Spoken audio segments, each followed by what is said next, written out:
Hello, everybody, and welcome back to the Any Percent Podcast, the only podcast on the internet that's three white guys just hanging out. I am joined by my good friends Kody. Say what up. What's up? And Casper. How's it going? My name's Evan, and welcome back to the second episode of our fucking podcast, man. What's the game this week, Evan? The one we just played? Yeah. Yeah, okay. I don't know what part of the podcast that happens at. We just played Alien Isolation, and I once again am regretting not like having the Wikipedia article on this up already. So I can like just share some details. You know what? Next time I'm just gonna like have the notes like that I want to say about this game. And also, here's my cat for the people who are watching the video. She's jumped on my chest. Ah. Okay. Yeah, we played Alien Isolation. It's a video game. It's by Creative Assembly. I'm not reading. I'm trying to just go off the dome. It is like a AA game, I guess you would say, right, guys? Like it's not. I would agree with that. Yeah, for sure. Which is an interesting topic alone because how many AA games like get made anymore? That's true. It's like indie or AAA and that's it. But I would say it's like a AA game. It's a survival horror game set in the Alien universe between the first and second Alien films. You play as Ripley's daughter. If you're a fan of the films, you'll know who Ripley is. And yeah, it's a survival horror game in the vein of like, I don't know, what would you guys like relate it to? Amnesia comes to mind, but that's just because it's also first person and like Resident Evil 7, all these first person survival games. But I guess I can't think of anything else. I guess you could say like sci-fi Amnesia. Yeah, similar. Yeah, Amnesia, sort of. Mm-hmm. Yeah. What's the new? Not Amnesia, but it's the same company who just made that other. It was like 5 years ago now. It was Soma. Yeah. Okay, it's like that Soma, kind of. Yeah. Mm-hmm. Wait, let me think. It's like I think it was 4 years ago. Was it? Because it was when I was like a sophomore in college. Right. Which I think was 4 years ago. God, I'm so old, I thought it was guys. like a year ago. I feel so fucking old when I say that. Before we get into the game, though, I brought some news stories for you guys. I figured, beep beep beep beep beep beep. Immediate breaking news. Breaking news. Kody has brought some news stories. Well, so in the last couple of weeks, I feel like same thing as last week, where gaming news has been kind of there's been some big stories, but I feel like now would be a good time to do like a PS5. A new PS5 news roundup. Not a breakdown. I almost heard you say breakdown, but it's a roundup. Yeehaw. Yeehaw. Yeah, so PlayStation, released like a freaking shotgun blast of information. A lot of it just who cares? Most of it is cool, but some of it so the first article I have is I don't know if you guys saw this video of this this Asian man breaking down the console, and dude, the thing is huge. Like I think that's where people kind of first saw like how big it was. People were figuring it was big, but he had it lined up next to him on the desk, and it was like as tall as him. It's huge. Wow. Yeah, I didn't actually watch this. I meant to at some point. Like I saw that it was a news story. Yeah, but I mean, it's just a guy like breaking it down. I think they've done this for consoles in the past. Nothing too interesting. They have. Who has? What console manufacturer has ever torn down their own console Xbox before release? Before release? Yeah, I believe so. Like Xbox did for the last one. Yeah. And the Series X. I see. I see what you mean though. Like you would want it to be. It's kind of weird how it's so transparent, especially from Sony. I feel like that is a little weird. Right. Well, they're like. Oh, no, sorry. You go. No, you go. Oh yeah.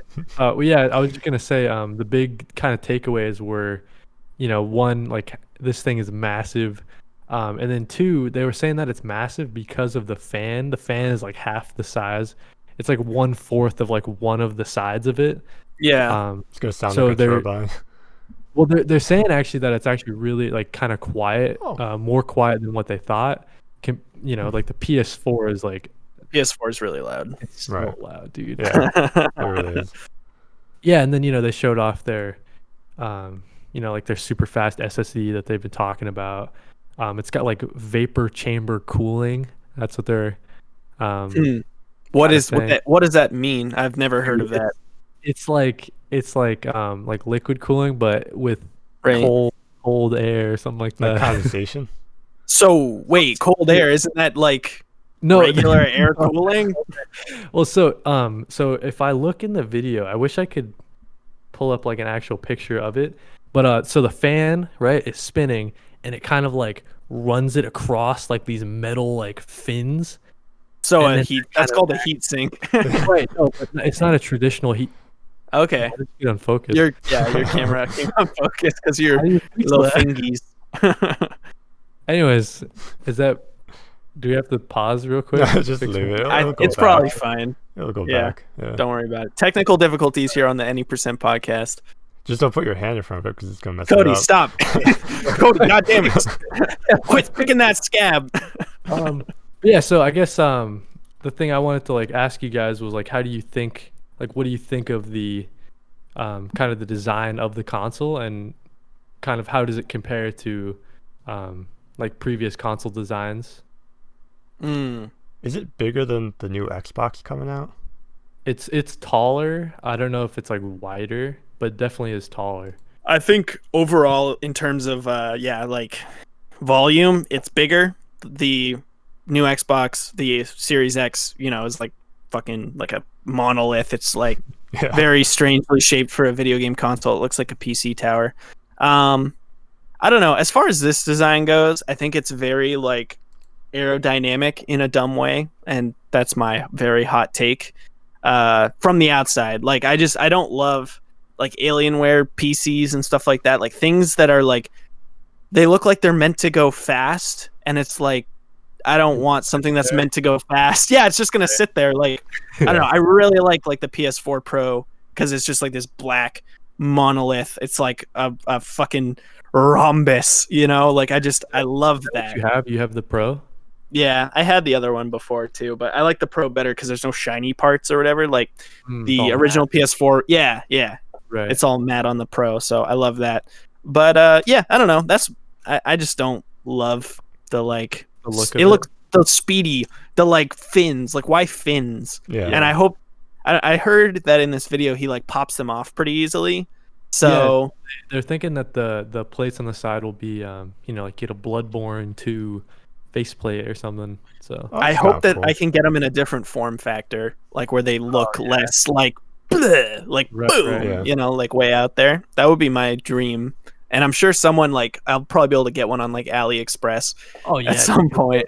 That doesn't right. That's just like little nubs or something, so I can just straight up get rid of the white part. But yeah, what do you think, Casper? I'm surprised they went with the white color because the past two consoles it's been black. I mean, I think the original PlayStation was it white or silver? It was like gray. Gray. The PlayStation one was gray, and then they all black. Black on. Yeah. Black. Like as the color. I mean, I think they did like expectations. So I don't know. Can you say that again? Because you broke up a lot for me, Evan. I was just saying that I think they intentionally did like all the. Am I going out? A little bit. But it's funny. It was fine until you started saying, like, I was just gonna say that it started again. All right. Well, let me reiterate what I said. Well, I caught a little bit of that, and you were just kind of saying how it looks different. It's like a game of telephone. Yeah, I think the look of it. I wasn't sold on it when I first saw it. It's kind of growing on me, I guess. I don't know. It looks, like you're saying, it just looks so different than anything that's ever been, except for I guess like routers and stuff. Everyone's saying it looks like a router. I might have to wait for like a PlayStation 5 Slim because I don't know where I'm gonna put it. I really don't. It's a chonky boy. It's huge. Yeah, so I guess, when we get it in person, we'll see. I don't know. Were you guys able to, did you even try to pre-order one? Have you pre-ordered one yet? I got a pre-order Yep. from Target. Yeah, I got mine from Target as well. Yeah, they're not shipping it until like 2 days after it comes out, but whatever. No, wait, really? Yeah, I don't. It's cool. I don't care. Kody, are there any other like big bullet points you want to hit from this article? Like, does anything about the design, especially the internals, like jump out at you as something we should talk about? I guess like so they were saying that it has a layer of liquid metal between the CPU and whatever cooling solution it's using. So I just think that's pretty interesting because right now liquid metal is kind of used for like hardcore PC building guys. Like it's not really something you see everywhere. Yeah, I didn't know that was even a thing. What's the liquid metal? Is it mercury? I mean, that's the only metal I know of that's I don't know if it's like, I think it's usually like a silver that they kind of it's like a fine silver, kind of like how they shred gold or something. And it's just suspended in water instead of being like a straight up metal that's like liquid at room I think like so. Actual like water, actually water based, but I just know that it provides like better cooling than like your traditional like drop of yeah when you're actually. I feel like I've been had though, because liquid metal does not, I think the phrase like it's just like oil with gold flecks in it is like a bit disappointing when you hear the phrase liquid metal. I want it to be like the Terminator. Yeah. Picture Terminator when I hear liquid metal, but so that's kind of like the big thing. I don't know how it I guess like some people were doing benchmarks and stuff. There were some benchmarks coming out for certain games coming out of Japan, and they were kind of comparing it to how the Xbox is, and they were saying that performance might be about the same, but it looks like the Xbox has better hardware in general. So we'll just have to see. I guess it's really up to developers to get the most out of it, obviously. So yeah. But yeah, that's pretty much for this one. I guess the next one I just wanted to bring up quickly. It was a little smaller, but it was kind of how PlayStation kind of released how backwards compatibility is going to work. But dude, I tell you, it is so hard to follow because it looks like it differs from game to game. I don't know if you guys saw like the Spider-Man PS4 controversy. It's like the whole thing. People are like really pissed on the internet. Who the fuck cares? So they're saying like so I guess for like this one you have to buy like Miles Morales to get the updated version of Spider-Man PS4 because it's included with Miles Morales.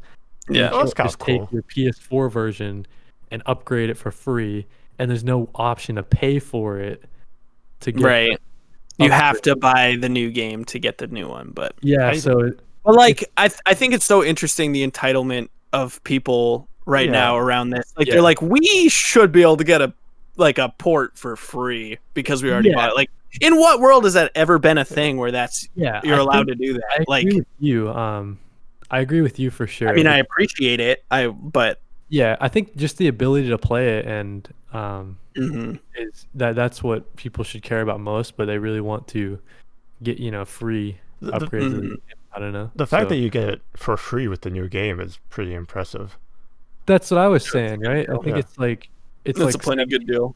Right, it gets you the new Miles Morales, 4K, whatever, but it also gets you the upgraded Spider-Man. And I think some of the controversy comes in when people can't, like they're saying you can't carry over your saves and stuff like that. But it's an all new game, kind of, sorta. It's a whole different system. It's a different system, I think. Right, so I don't know, but I guess the big point from this news story, they were saying that 99% of the games on PS4 will be playable on PS5, but it kind of gets a little murky when you're talking about like, oh, is this game going to get like a free upgrade? I know that's something Xbox has been pushing for. It's like, smart, I think it's called smart delivery, or is that different? I forgot. I don't know.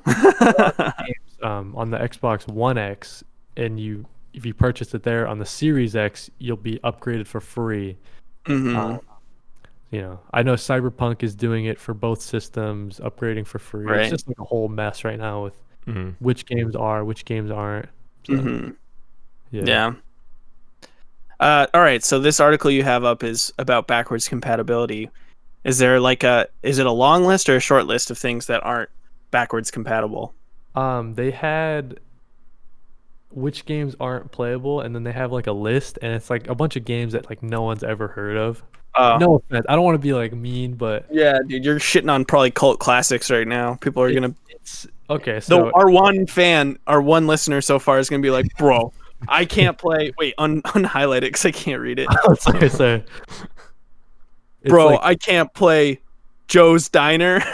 Yeah, it's like I think the biggest one on here that kind of sticks out to me is I think Robinson the Journey I think that's a PSVR game. Never heard of it. I think it's like a walking simulator PSVR game. Yeah, it is. Yeah, and then so like that's kind of weird. Like you'd figure that would, like I don't know what would stop that from being compatible if all the other PSVR games are, because they're not on the list.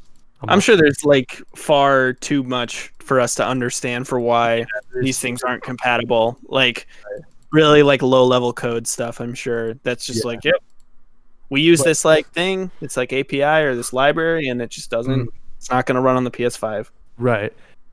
Yeah, that's a good way to put it. But I think that, of course, these are only the games that they've, I guess, tested. But it's 99% are playable out of 4,000 plus, I guess. So your big hitters should be fine. God of War should be tested, right? So, So that's kind of one of the pieces of news that they released. And then the last one I want to talk about, I think this is probably the most interesting, was the user interface that PlayStation released of the PS5. It's like some guy just kind of running through the big features. I don't know if you guys caught the video. Yeah, I did watch it. Yeah, Casper. I haven't watched it. Okay.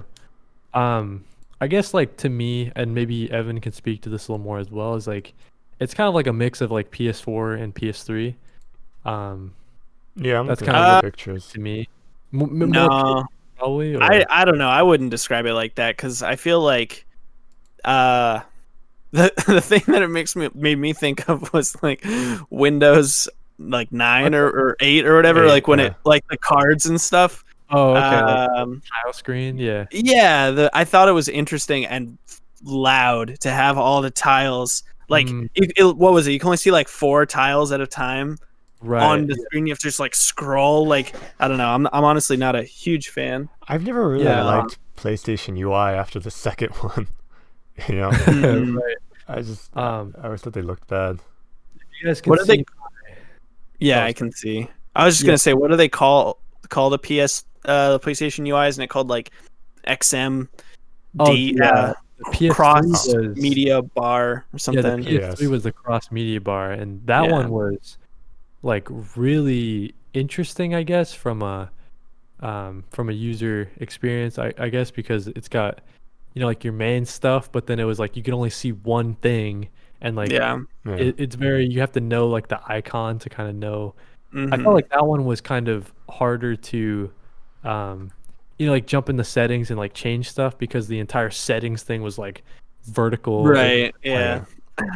So I like the PS4 one. It looks like they're introducing like a bunch of new features. I don't know if anyone's going to be using a vast majority of them, but it looks like they have it where they have new features for like video voice calling your friends, voice chat.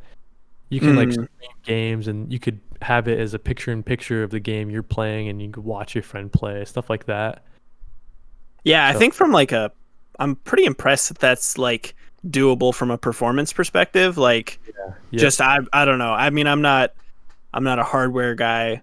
The kind of software I work on doesn't really require me to think too hard about performance, but I can't imagine like that was an easy thing to pull off. Like, I don't know. It's cool. Yeah, I hope they haven't showed the whole what you're able to do with it, but I hope you could throw like a Netflix picture-in-picture while you're playing a game. I feel like that would be more useful than watching my friend play Uncharted or whatever. Right. I don't remember. Did they go over like? I mean, the big thing with the Xbox, right, is the quick resume. Like, and I don't know. I heard it on a podcast, or I read it once, but it's like they achieve that by running all the games in like a hyper VM. Yeah, they're all games they're all virtualized. Yeah. I think that I don't think they showed it in action in this showcase. I have heard that it's something similar. I don't know, how it compares with the Xbox. It seems like the Xbox one's actually pretty fast. Yeah. And I think that a lot of people kind of think that, like, oh, it's not useful. Like, I'm not going to jump into Ratchet and Clank, 10 minutes later jump into Spider-Man, 10 minutes later jump into whatever. Right. Yeah. I think it's, over the course of a week, ideally your console never turns off. It just stays in like rest mode. Right. That way the government can collect, Yeah. Yeah. All the information on you. Your little gamer details. Right, I think that's kind of the use case that they're looking at. They're not looking at someone switching games every 5 minutes. So, right. Yeah, I think it's a lot of good stuff's coming. I wonder. Have to wait and see, I guess. I wonder if they're gonna try something like I don't know if you remember a while back, Google Stadia was trying something where like if you need help with a certain part of a game, you click a button and it like does the picture-in-picture. That's actually they definitely got the idea from that because it's in this. Yeah, I don't. So Casper, since you didn't see the video, they have is it in the video? No, it's actually pretty cool. I don't know if it's developer by developer, but the guy was playing like the new Sackboy Big Adventure game or whatever. Right. And he was like stuck on a part, and he kind of hit the PlayStation button, and it was like hit the PlayStation button. Right. It's like, here's what you need to accomplish for this level, and then he clicked it, and it showed him like a short video of like how to get to the thing. Oh, okay. So it's a little interesting. I wonder if it'll kind of expand beyond. I feel like a lot of developers probably aren't going to take the time to. Yeah. I wonder. No, definitely not. I mean, I wonder if they'll make it like Steam though, because right now if you hit Shift Tab on Steam, it'll bring you to the forums for like help for the game. So I wonder if it's going to be like that. It'd be like fan made. No, because it's really hard to author content with you don't have a keyboard plugged into the thing, right? Like, that's true. I don't think it's going to be like that. I really think that it's a cool feature, but it's going to go the way of the PS4 touchpad, and it's going to be like the first 10 first-party games to come out are going to use it, and then nothing else is going to use it. Yeah, that's just how I feel. I don't know, because I'm sure it takes a lot of effort to get it set up, and like, what's really the reward? You know, it's like definitely not like a monetary reward for like investing in that. Like, it's not like it's going to sell the game that it's compatible with the hint system. Right. So I don't know. I think, especially for things that are cross-platform, like I do not see why they would bother to do that for just the one platform. Yeah, I don't know. It's I kind of wish they would, like Casper saying, like just bring you to maybe not like a PlayStation 5, game forum where people are typing up like how to find the stuff on the PlayStation 5. What if it just brought to you to like IGN or something? Fucking Game Facts. Yeah, right. Like I'm not sure. I feel like I guess like maybe an IGN would be okay, but like I don't think it would let you go to. The other thing about all that is like you have to moderate it and stuff. Like it's a very closed ecosystem, whereas on the PC, I feel like it comes with the territory that it's just like more adults are playing, and whereas this is like aimed towards families and children as well. Right. And you don't want to accidentally take someone to be like, how to fucking beat motherfucking Sackboy's motherfucking adventure. So little Timmy's like he's just, wow. Yeah. Wait, before we hop off, I'm trying to think. I feel like there was one other thing they showed off that I thought we should talk about. Oh yeah. What did you guys think of the like what did they call them? Like stories or something? God damn, what did they call them? They're not called achievements, they're not called trophies. But they're like a new thing that they added that's like game progress tied in with a trophy kind of. Yeah, I wonder. So Casper, since explain it. Right. So if I remember correctly, it's kind of like to achieve this trophy, or to achieve, or just to like beat a level. Yeah, it's a thing. Here's like a percent, like level 3, you're 16% done with it. And they said that time, and they give you like a time estimate too. Like you have an hour left of level 3. And they said that is going to be variable. It's going to change based on like how fast you look like you're progressing through the game and stuff like that. So I have no idea how they. I feel like that's really pointless. Yeah, I don't know. I don't know. I think it's neat. I think it's not like someone's going to be like selecting the times based on like it's going to be all like machine learning, like bullshit. Just like an algorithm is going to be guessing how long it thinks it will take. I don't know. It's cool. Sorry, you go. No, sorry. I was just gonna say, like, wasn't it weird that, like, usually people play through games in order, right? So it's like, I guess maybe it's saying, hey, you're missing some things of level 3, like you beat it, right? Like all these different collectibles. Maybe that's what it's trying to. Yeah, maybe. I don't know. I think it's pretty cool that it just like lets you bypass theoretically. If everything works exactly like Sackboy did, which I would bet good money that it won't. But as far as Sackboy went, I thought it was really cool that it just like jumped right into the game, or right into the level that you need to get to instead of having to like menu through, to get where you're going. Like I don't know, that's just like a step above the like trophy, right? I think that's what makes it better than a trophy. It's like this quick access to an area of a game, which I don't know. I think it's really cool. Right. But like imagine an open world game like how exactly right, like it's probably not gonna work like that. I mean, I guess it could. I guess if it's got fast travel and the fast travel's free, but there's like a lot of design constraints I think with implementing that. So I think it's also gonna be like the hints where it might not necessarily be 100% supported. Yeah, for sure. But it is cool. Yeah, so I would say if anyone's listening and you're interested, everything's available on the PlayStation blog. They kind of posted, the teardown of the PS5, and they posted the UI video. So if anyone's interested, you can definitely check that out. So I guess that ends the PlayStation 5 news roundup. Beep beep beep beep. All right, back to you, Casper. Close us out. For the news story or for the well, that's it for news, right? Yep. Yeah. All right. Oh, are we taking a break now because of the next section? Yeah. Or? Oh, okay. Yeah, let's take a quick break. I have to pee, and I hope that makes it into the podcast. Ooh, and welcome back to the spookiest podcast. We just had a short break, but now we're back to discuss Casper's question hour. I don't know what else to call it. We have to come up with a name for this section. We will come up with the name, but as right now, it's just Casper's super happy fun time question. My super happy fun time question. Yeah. So my question this time is, how can you balance handcrafted experience in video games and being accessible at the same time? Interesting question. Sips tea. Quite. I don't know. I don't know. Short answer, I don't fucking know. I'm not paid to know. Yeah. But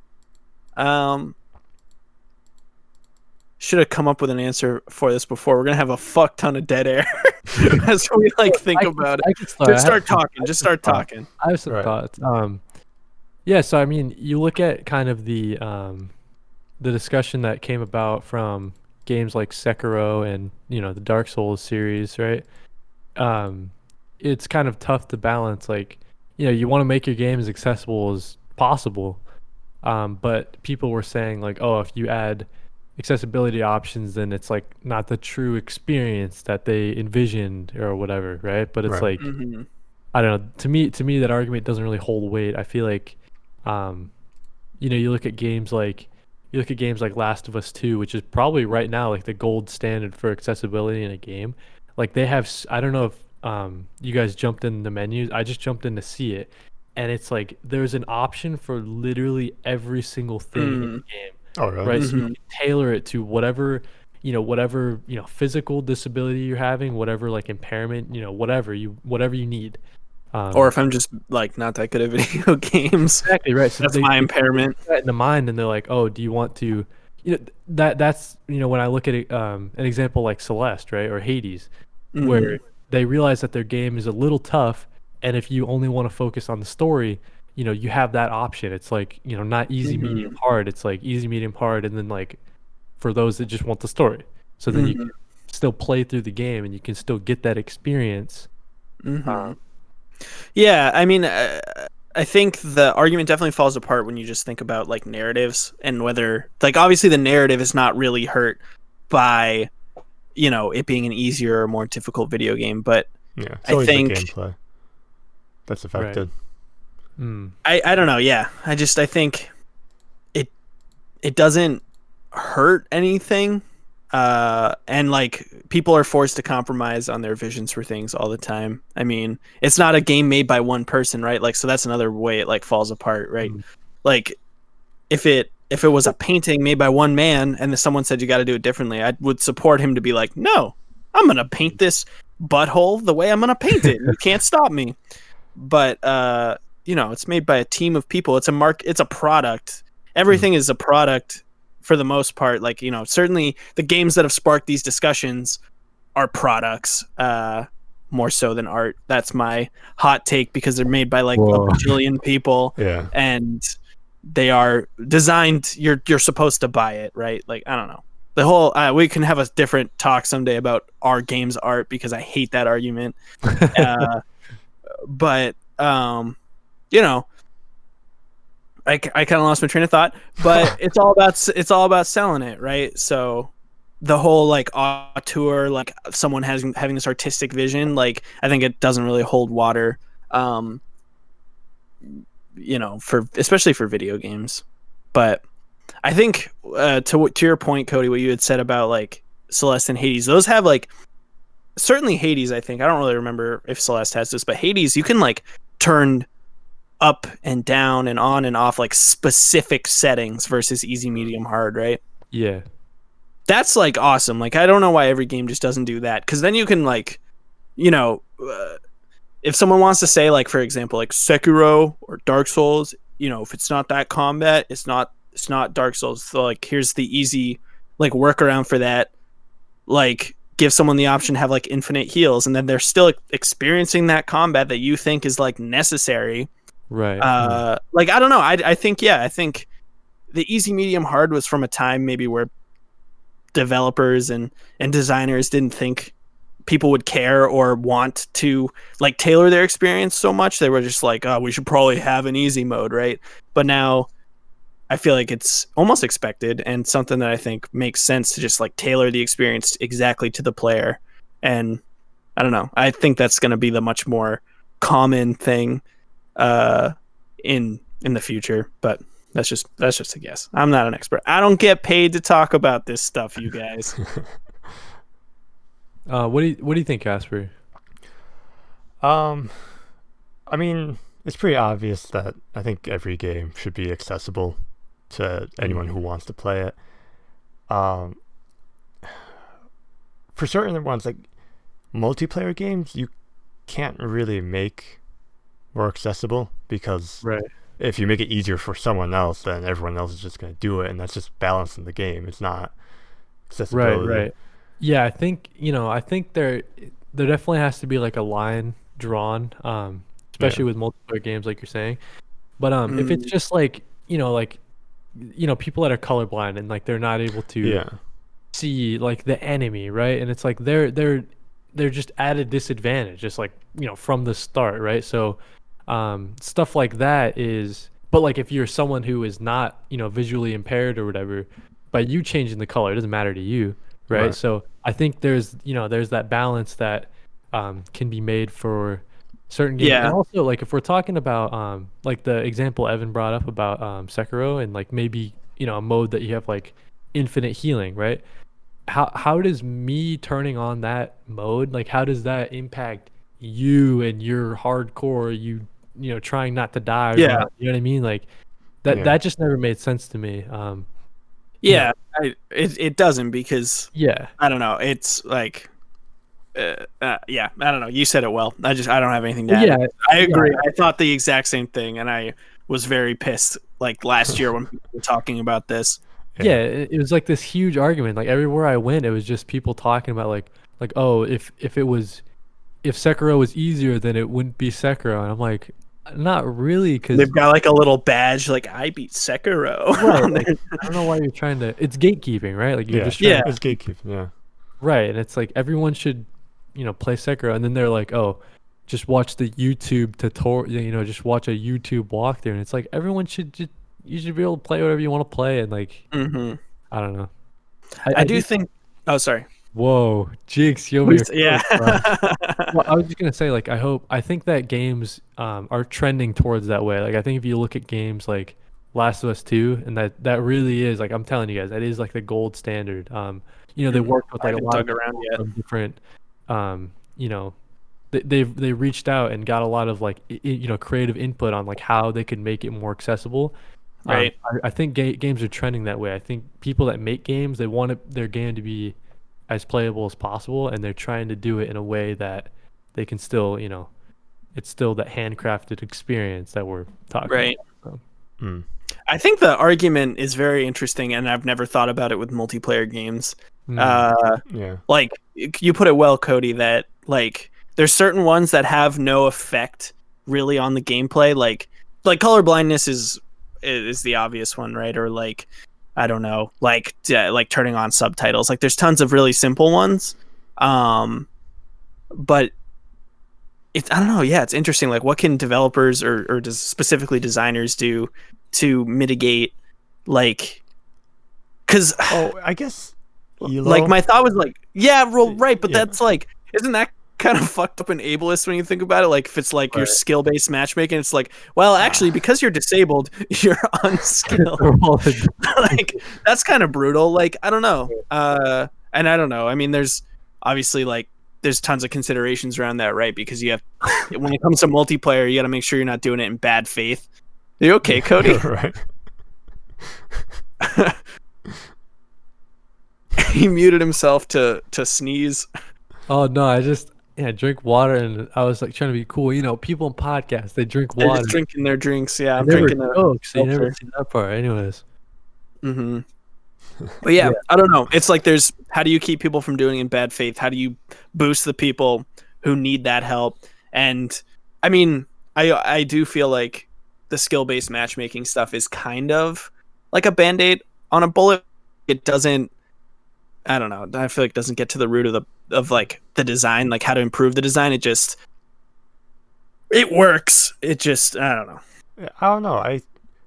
I get it for single player games, but I think when it comes to multiplayer, it probably should be just you're good at the game or you're not, Yeah, it's a little tricky. Most of them it's definitely tricky.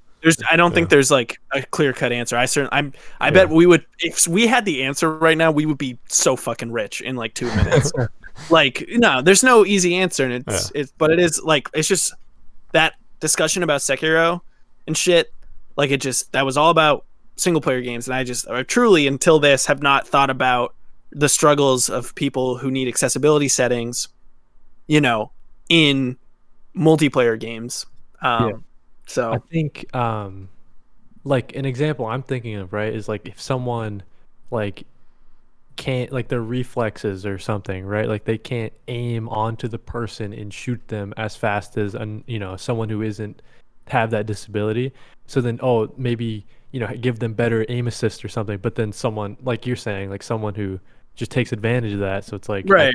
How do you avoid bad faith usage? I mean, I don't know. Yeah. Especially with like, I mean, I know it's like a total crazy, like future thought, but like, esports growing as a community, like I wonder if there will be like divisions more so of, I mean, there already are, right? Like there's skill-based divisions, like there's like collegiate level and like real pros and all that shit.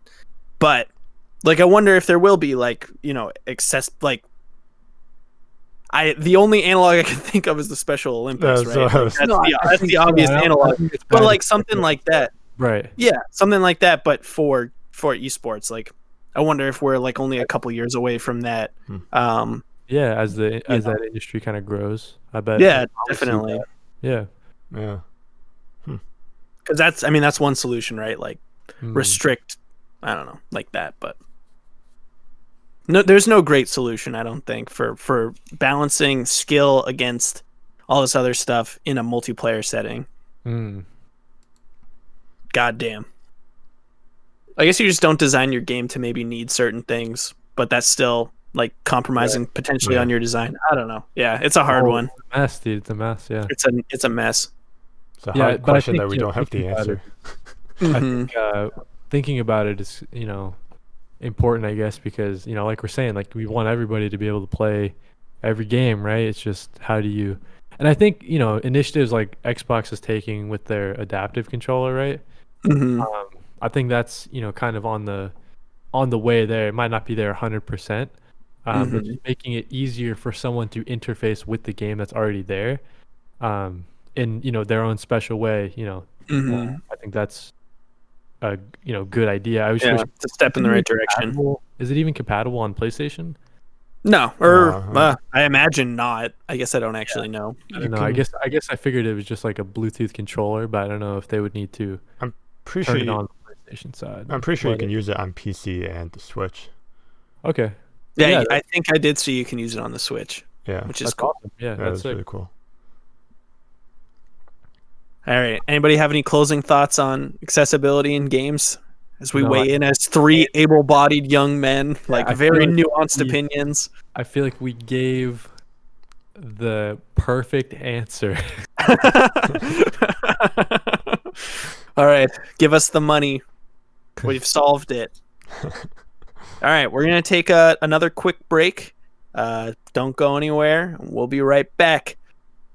See ya. And we're back. Welcome back to the Any Percent Podcast, the only podcast. It's just the only podcast. Anyway, it's the only one.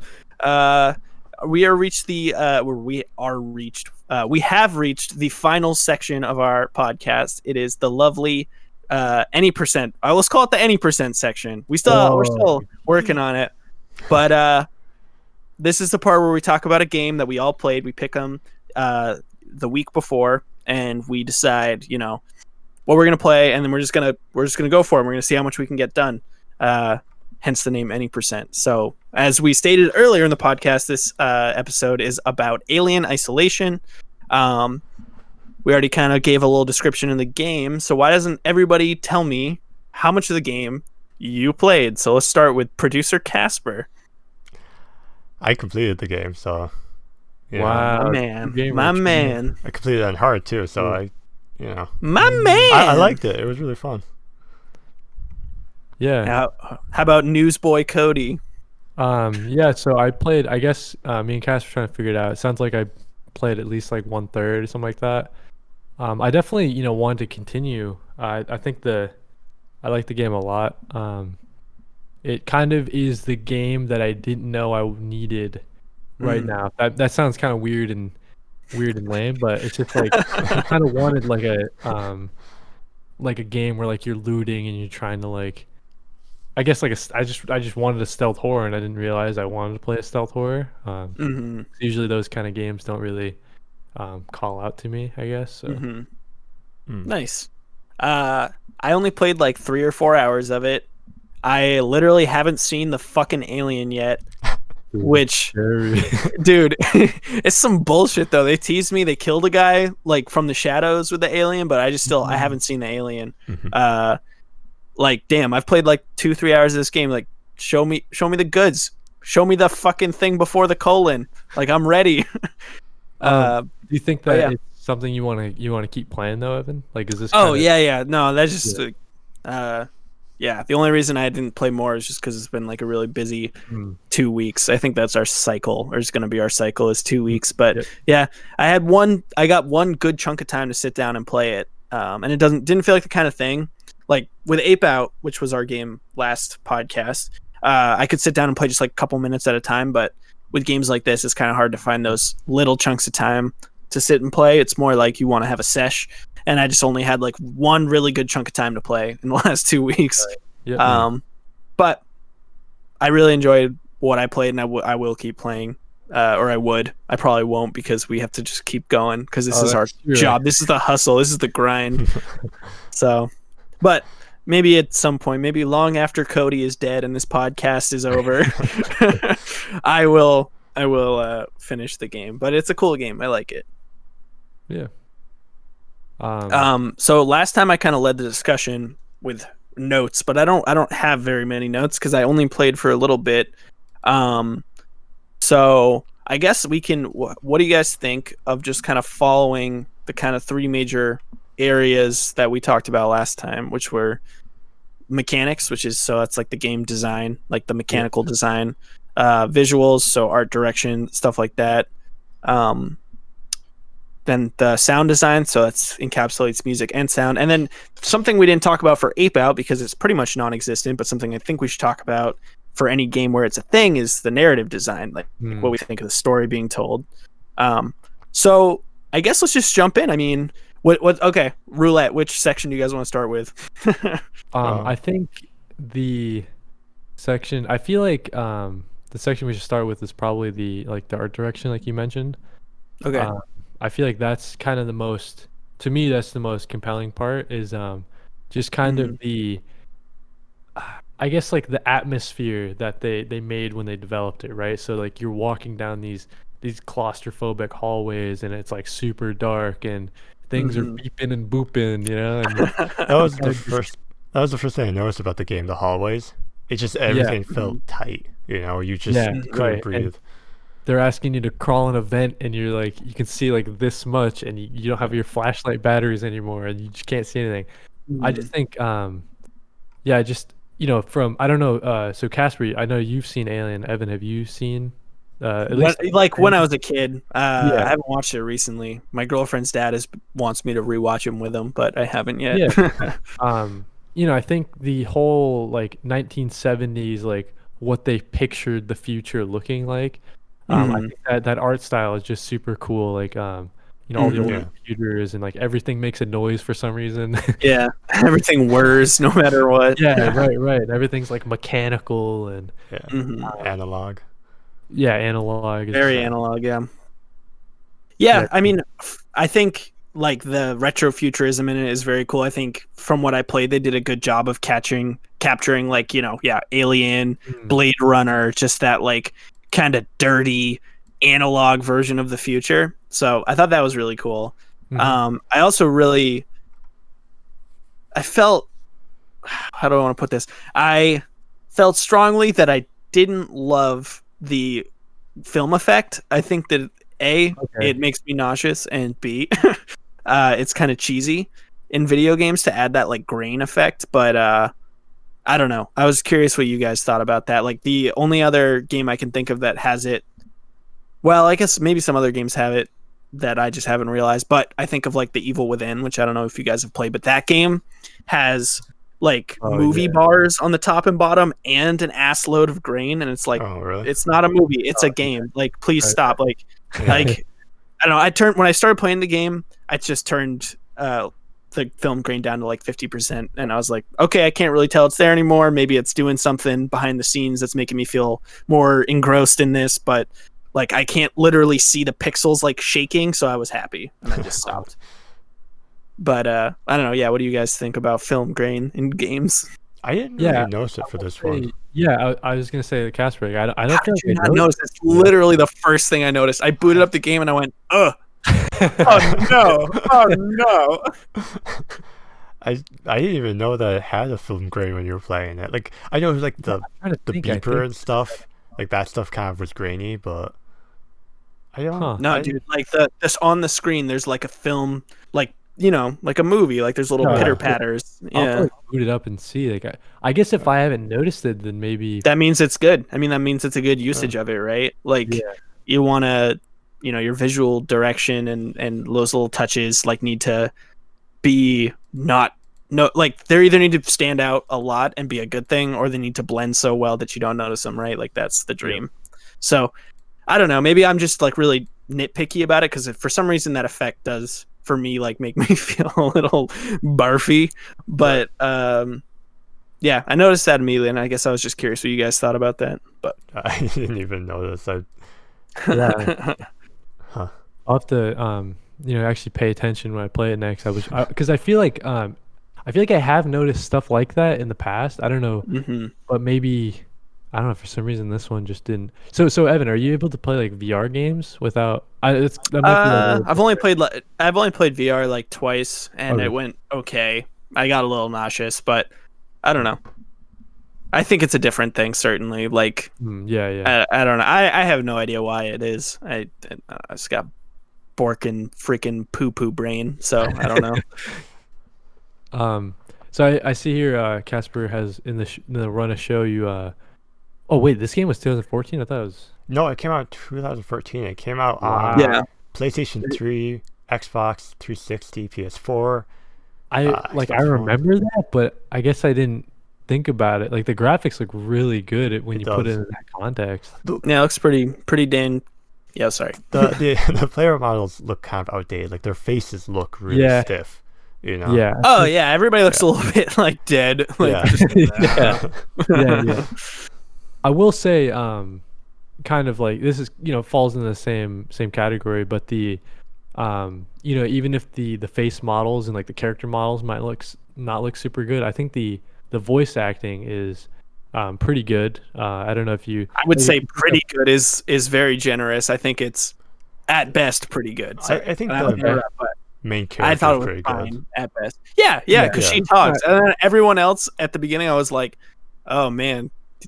Wow, guys. I don't know.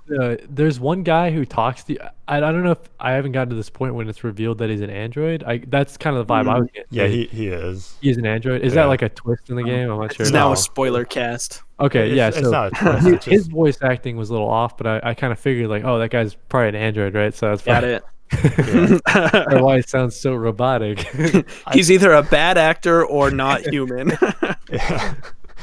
You guys didn't get to. I forgot. He's not the warden, but he's like the officer in charge of the station. He sounded pretty bad. I didn't get that far. Okay, yeah. So, I guess when you have a game like a survival horror, right? You're not gonna run into like 100 different people, right? So like out of the 5 that I've met, like 2 were good, or you know what I mean? Yeah, and I get why they didn't put all the budget into that. Like that's makes sense. I'm just saying, like, I don't think it's anything worth shaking a stick at. Like, I think it's just absolutely, it's just okay. One of the guys has a voice from like the Bronx or something, you know. He's got an accent and spacey. That's the best. I love that.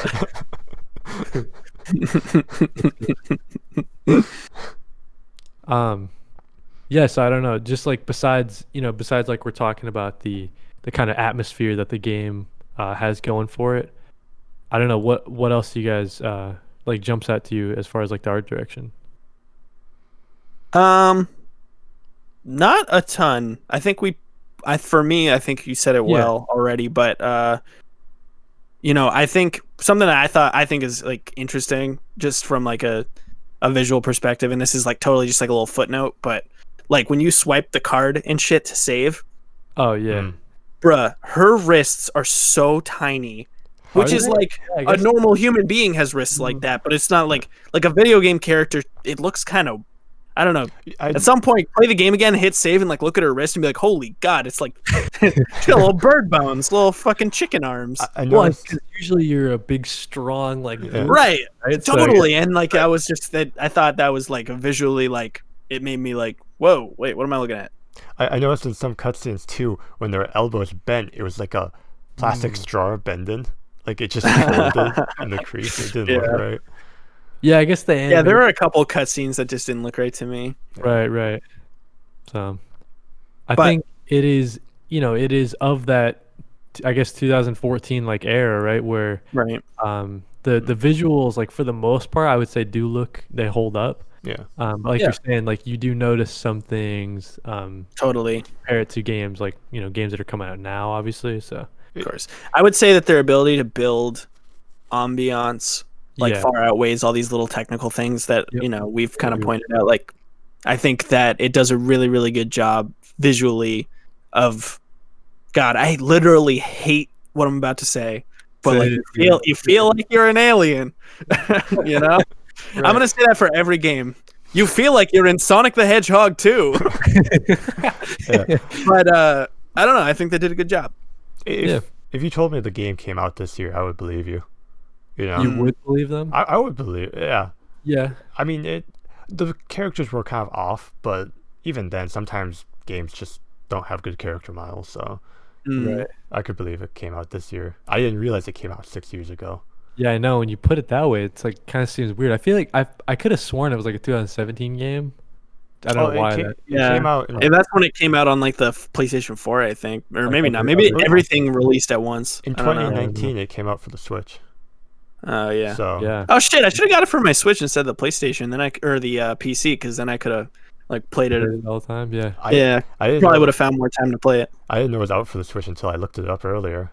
I never even heard about that. Yeah. On this Wikipedia article Kody has up, I don't think it's even listed. Interesting. Yeah. I don't see it. Oh wow. Should we talk about the game mechanics next? Sure. I was gonna say let's either do narrative or mechanics. Yeah, actually, you know what? Let's do narrative because I feel like Casper and I both agree that the narrative of this game isn't super strong. Okay. I don't have a strong opinion on it because I played so little of the story. But yeah, do tell. I'm very curious. I guess I'll talk about this one since I got farthest. Yeah, but, sure. So by the time I got to the end of the game, I forgot why the main character was even there. Like that's how little the story really affected a lot of the gameplay. Like most of the story was, I'm gonna get off the ship. Something happened. Right. And then it's just repeat. You know. Mm-hmm. Like I could until the end when something happens, I completely forgot that the whole reason you were even on this is to figure out what happened to your mom or right, Ellen Ripley. Yeah. So yeah, I mean, it seems pretty easy to forget because the gameplay loop is seems pretty tight and repetitive. I mean, just from what I know about it, hide from alien, walk, hide from alien, walk, and it's how do you fit the story in between those segments in a meaningful way? And I can see what you're saying. There's probably a fair amount of story going on on that ship, but not a lot of alien story going on. You don't really. I bet you. This is me just fucking postulating, but it doesn't seem like it tells a grander story outside that ship. Yeah, there's a bunch of logs for what happened on the station. Yeah, that's what I was gonna say. So the all the audio logs you pick up and all the you jump on a computer and you're reading someone's email to someone else or whatever. Those kind of mini stories kind of set up something. You're kind of getting an idea of what happened. What was life like before the alien right. it was in that guy's chest and blew up or whatever. You kind of or whatever together what exactly happened and where did it go wrong. You kind of figure out why is this huge massive space station why is it mostly abandoned, right? And why is it seem like there's no one there. In that respect it actually kind of reminded me a lot of BioShock. I don't know if yeah, I got that vibe a little bit. But also, the game's called Alien. I got onto that ship and I asked myself that same question as one does. Why is it like this? Oh yeah, I'm playing a game called Alien. Right. There's an alien on here. That's always how it goes wrong. I think to that it is different compared to the past games in the Alien franchise, right? Where you're this huge buff marine dude and you're just blowing away aliens and this might be a good transition from the narrative into the game design, but man, this game is spooky, dude. I was stamp it spooky. I was telling Casper this I can only really play the game in 2-hour chunks because I was just I was I'm a total scary games I usually do not you're Jerry hold me or whatever your dog's name is. Right. So I think maybe so Casper maybe just talk a little bit about the game design, I guess, from the maybe we'll start with the stealth elements. So. Oh, okay, you want to go to the gameplay now? Yeah. So unless you have more thoughts, do you have any more thoughts on the narrative? Honestly, the story didn't really have much to it. It was pretty much get off the station. Yeah. Most of the characters were forgettable. The main character is the best one. Yeah. Can I ask a quick question about the story as someone who didn't finish it? a lot of the obviously like it played into like the open world trope or whatever, like this gameplay trope of like having audio logs and like things to read, like environmental storytelling or what have you. So my question to you guys who got much further than me, like, do any of those tell a story greater than what is happening on that ship, or is the story fully encapsulated upon that ship? It's pretty much within that ship. There's some stuff like, I think the station is owned by yeah, it's like, yeah, I don't remember how to say it.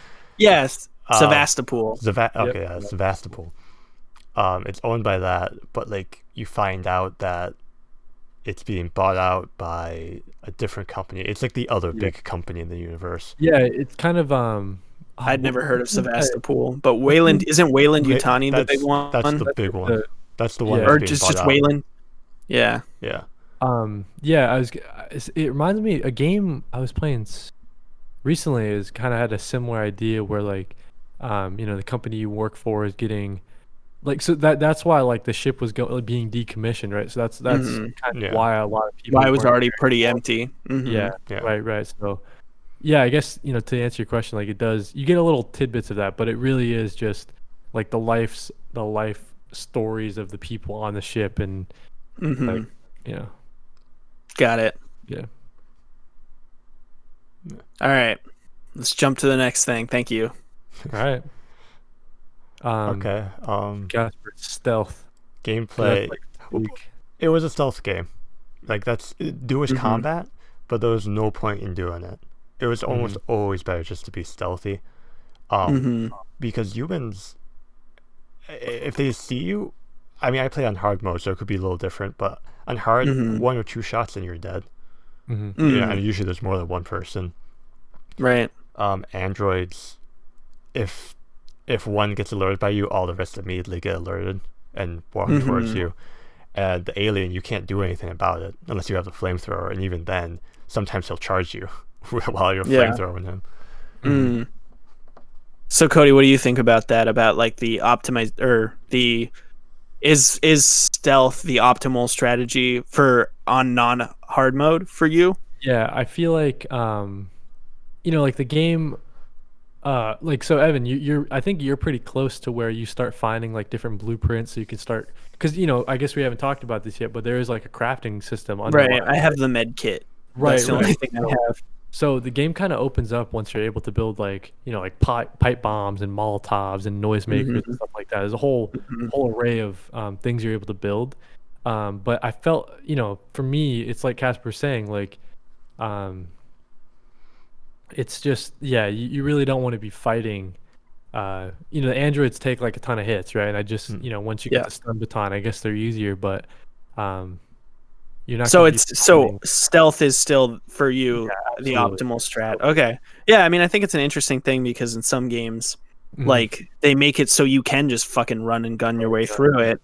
Right. And I think that goes against the design principles, and I think it hurts the game overall because I don't know, it's like why even bother, right? Like I don't know.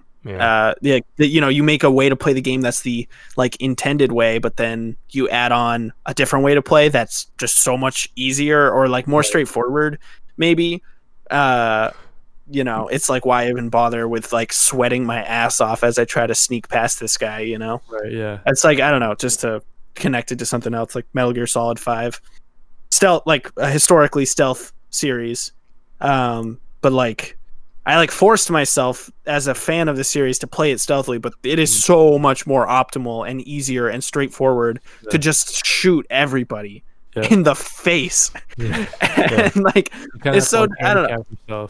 Yeah, you have to like and this almost harkens back to that conversation about like accessibility and like the intention behind a game design being harmed by other things, but I think in this case like it's a difficult balance to strike, and I think if you give players the alternate strategy, like 9 times out of 10, it seems like it goes totally the wrong way, and then people just blow through the game incorrectly, so to speak. So I don't know. I feel like there's always the threat, like the alien is like crawling above you in the vents and stuff like that. Yeah, so, you can hear it. Yeah, and That's so fucking scary. yeah, dude, no, so like I don't know when I play, I don't know if it's similar to Casper, but you get like this motion detector, right, which is popular in the Alien franchise, the movies and stuff like that. But my motion detector is like, ow, like I am glued to that thing because you can see like the alien and then it starts pinging and it's right above you, and it's definitely something that I feel like you like the alien as a character, right? It's able to do a lot more things than, let's say, like Resident Evil 2. What's that guy called, Evan, in Resident Evil 2? Mr. X. Mr. X, right? So Mr. X is following you the whole time, and he's scary. He's a threat, right? But like, dude, the aliens like around you, like up and down, and the alien can do anything that the player can do and more. Yeah, I think it's the and more thing that's particularly stressful. And more. Right. Mr. So X is. Oh, sorry. No, I was bring up your Mr. X comparison. I was just gonna say that Mr. X is like, he doesn't cut corners like you can. He moves at the pace he moves, and he just walks around the building. And if you run into him, like, that's your fucking fault, right? Like, whereas like the alien could just spawn. From what you guys are saying, what I'm gathering is the alien could just spawn on your head out of nowhere, and there's the way it works is, after you find the alien in the first chapter or second chapter or whatever, he can appear almost anywhere. Again, that's one of the reasons why stealth is the only way, because say you start going to a shootout, that's going to alert the alien and he'll drop down through one of the vents. So because it seems like, and correct me if I'm wrong, Casper, but there's vents that the player can take, and then the alien can also take those vent systems, right? But then there's like a separate, like, all-encompassing vent system that the alien is just like always. There's a bouncer, like aliens only. Aliens only. You just shoot up into the vent, and you're just like, all right, sick. Now I have to. Almost every room just has like a big open vent that you can't go into. Only the alien can go in and out of. And he'll even like wait there for you to walk under it, and he'll grab you and pull you up. So fucking sucks. That's so scary. They balance that by like he drools, so like you can actually see just globs of drool falling down. So you don't want to walk under.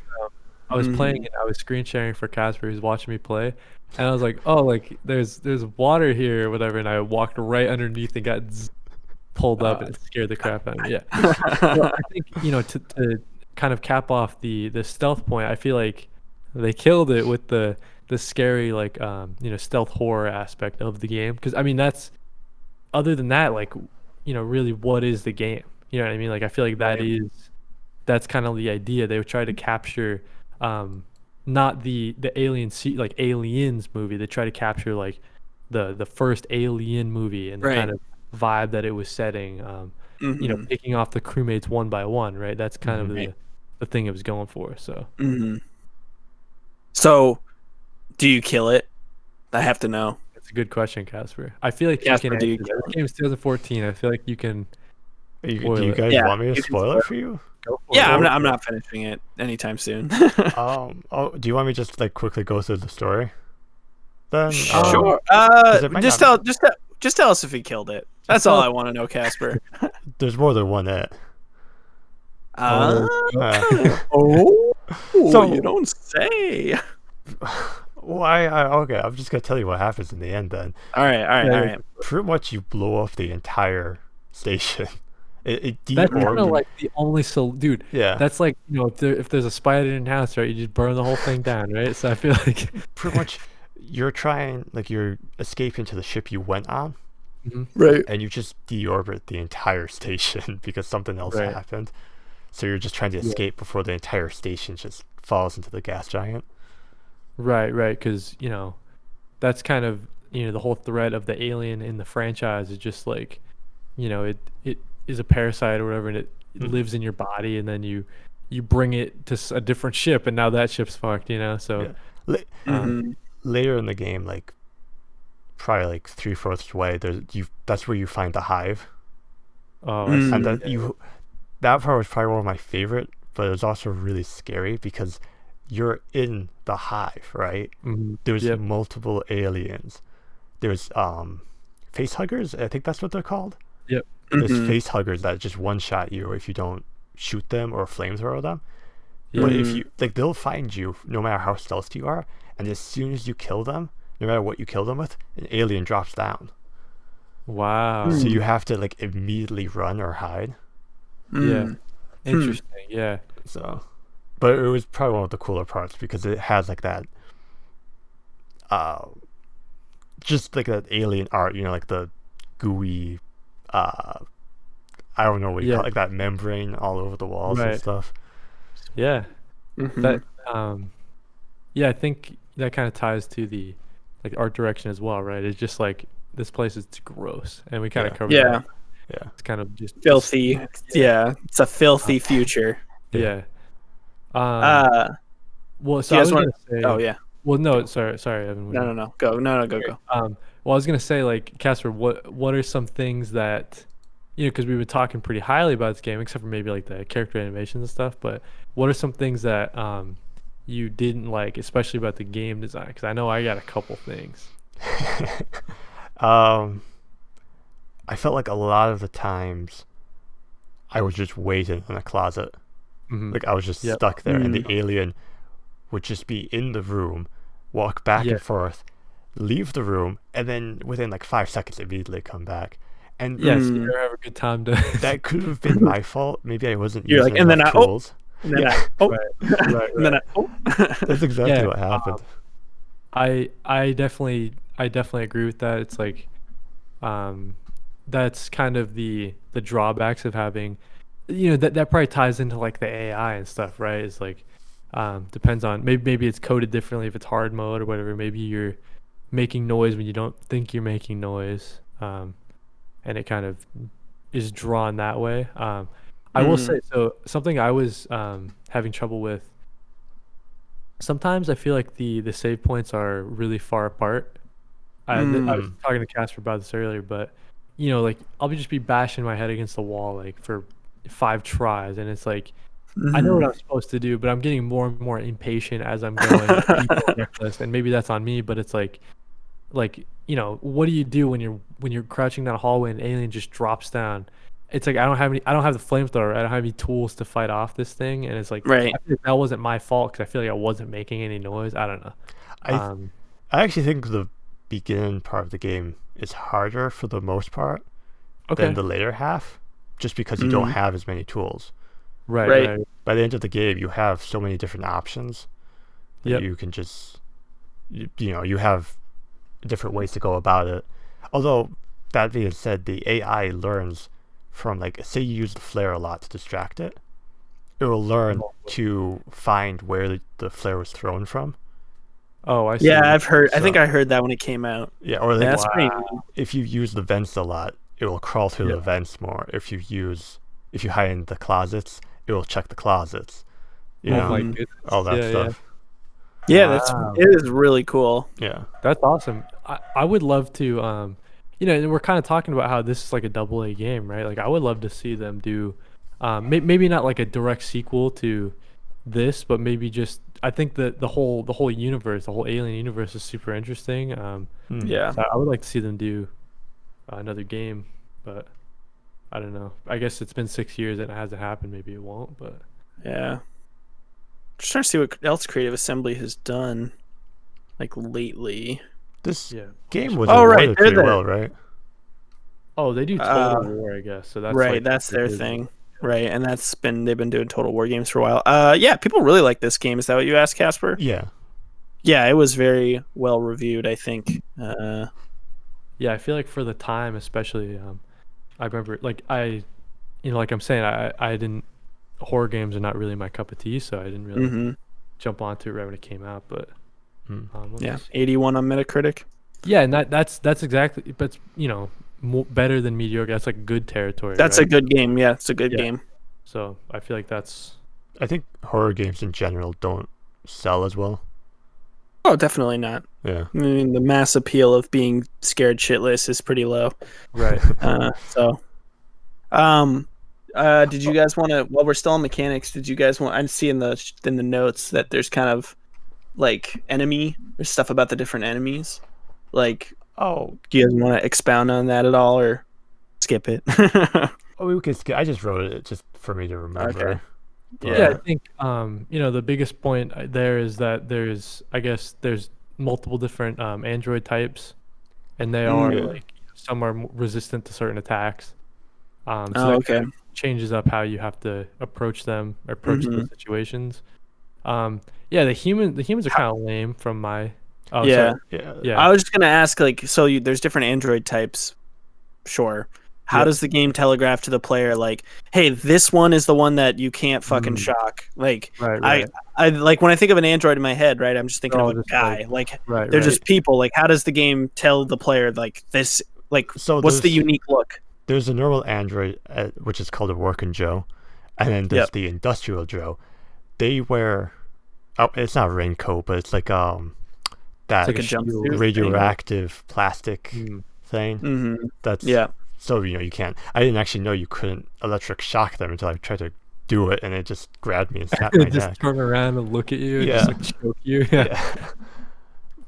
It actually to tie with the like the narrative inside the ship and stuff like that. I feel like there's a couple logs where you kind of find like this guy's workshop, and like the big boss guy's like yelling at him like stop trying to make expensive.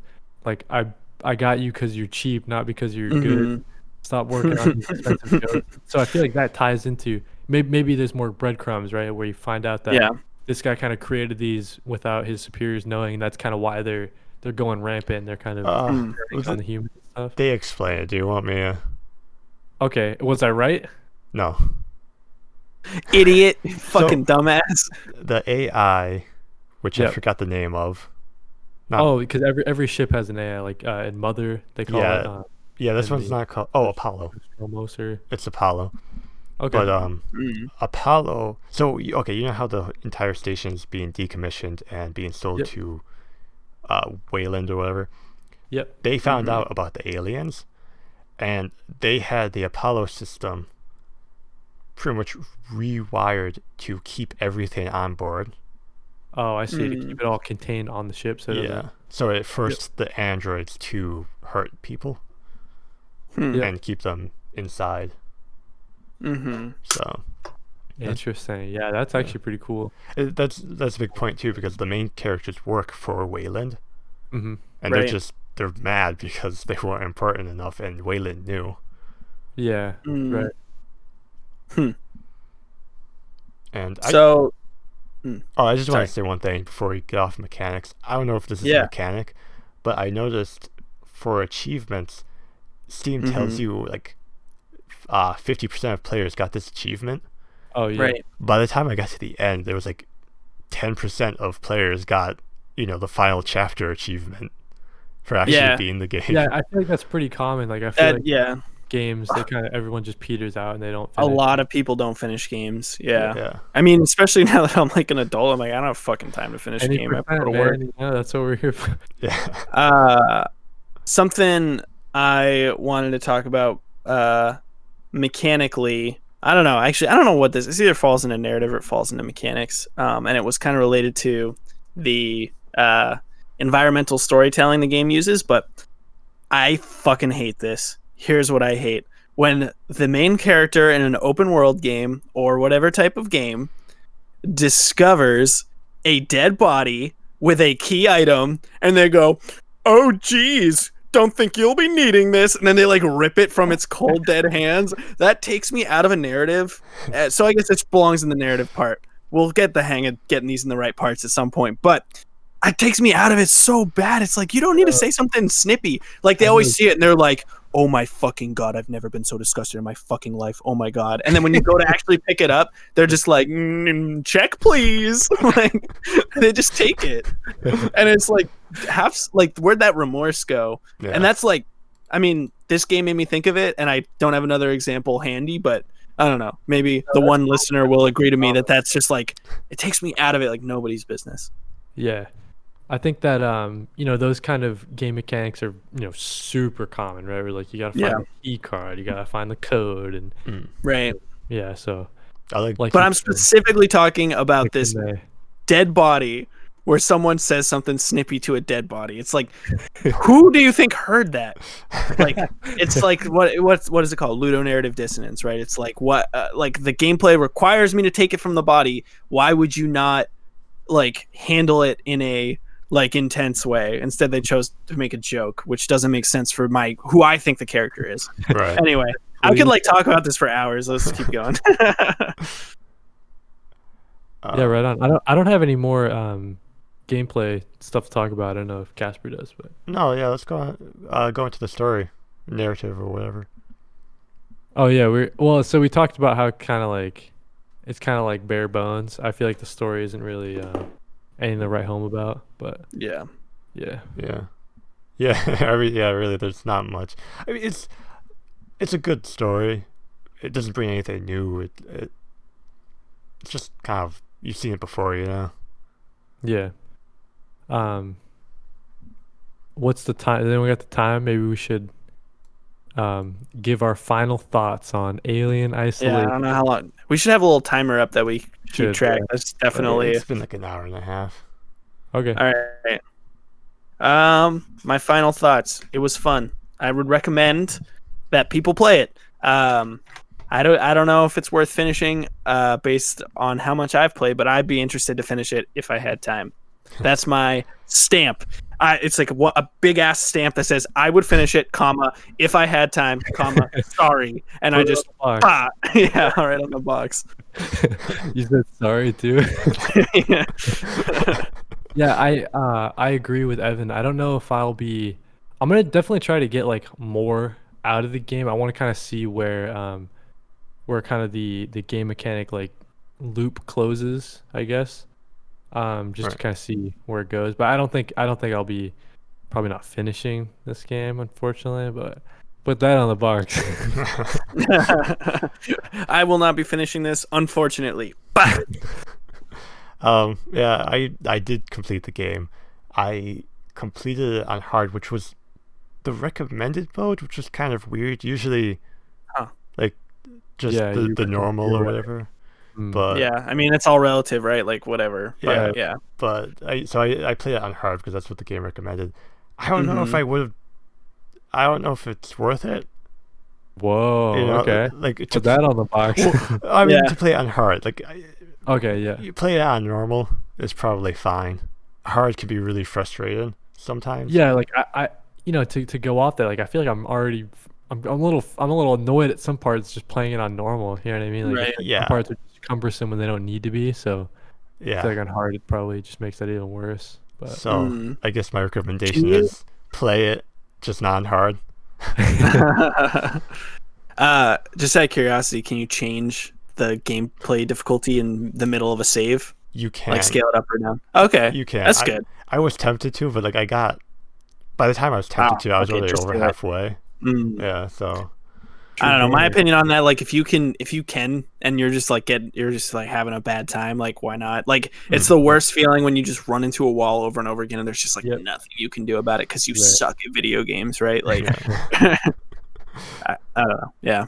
But all right. This has been the any percent pod. Oh no, I'm not doing the outro. I'm stopping. Oh yeah, I gotta tell you guys. I don't know anything about this game, so can right. So this is my game. So next episode 2 weeks from now. So look forward to that, my loved ones. But we're gonna stick with the horror stuff, even though it's pretty much gonna be spooky season. It's gonna be done. It's gonna be time for turkey. But we're gonna stick with the horror for this next game. Finish out spooky season. I have selected the cult classic freeware game, Yume Nikki Dream Diary. It's a RPG Maker game. It's fucking free, so no complaints about having to buy something. It's free. It emphasizes exploration. And you guys, I think I'm really excited to hear your opinions on it, I guess. Yeah. Have you already played it? Oh yeah, I used to play it all the time in high school because I didn't have any money. But I've never beaten it because like to beat the game is to collect like every item in the game, which would take. I mean, I don't know. I will actually. I'm just gonna check really quick. How long to beat Yume Nikki? It takes. Oh my goodness. Not as long as I thought. My ass, you would Oh. have to like have a guide up to do it in this amount of time. It says 5.5 hours, but I would be really impressed if I saw someone do that in 5.5 hours. I'd be like, you need a guide. The game, you do a lot of backtracking and you get lost. It's kind of like a maze. The game's a gigantic maze. Wow. And it's like dream themed. I think you can imagine based on the name, Dream Diary. I don't remember. No, I don't know if Yume Nikki translates directly to Dream Diary or not, but so it's Dream Diary, Dream Diary. Yeah, I don't know. But yeah, there was a like remake, kind of like a spiritual successor. I don't know what to call it. Some studio made another one. Don't get that one because A, I've heard it's bad, and B, it's not the one we're talking about. So make sure you get the original Yume Nikki. Can't mix it up because the other one's like a 3D platformer, or it's a 2D platformer with 3D graphics. This one is top-down RPG Maker game. Can't miss it. Where would someone find this game? Is it I believe you can get it right off of Steam now. I used to have to like download it from like sketchy websites, but I think you can get it right off Steam. Yeah, it does. I see it. All right, fellas. Any final thoughts before we sign off?